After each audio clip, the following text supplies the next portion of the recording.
Assalamualaikum warahmatullahi wabarakatuh. Bismillahirrahmanirrahim. Alhamdulillahirrabbilalamin. Wassalatu wassalamu ala asrafil anbiya'i wal mursalin Sayyidina wa maulana Muhammadin wa ala alihi wa sahbihi ajmain, amma ba'du. Puji syukur kehadirat Allah subhanahu wa ta'ala, yang mana berkat rahmat limpahan karunia-Nya pula kita masih diberikan kesehatan hingga saat ini. Salawat serta salam tak lupa pula kita haturkan pada junjungan Nabi besar Sallallahu Alaihi Wasallam beserta kerabat, sahabat, dan para pengikut beliau hingga akhir zaman.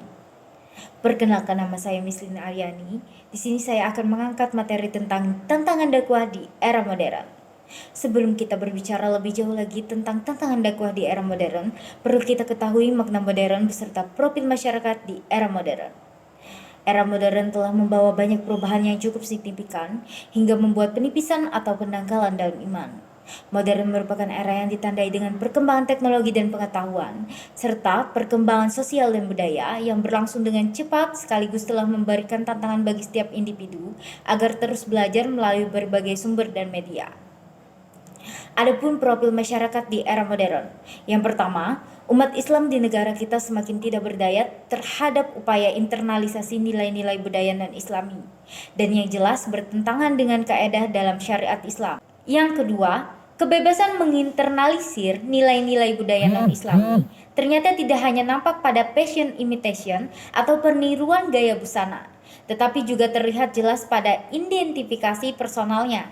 Yang ketiga, menurut kualitas maupun kuantitas pemeluk Islam di negara kita juga merupakan bukti pengikisan iman. Dan yang keempat, umat Islam di negara kita menjadi lebih beragam dalam aliran dan terkadang bertindak tanpa batas toleransi agama. Dan yang terakhir, pesatnya perkembangan di era modern juga dapat menumbuhkan aliran baru dalam Islam, khususnya di Indonesia.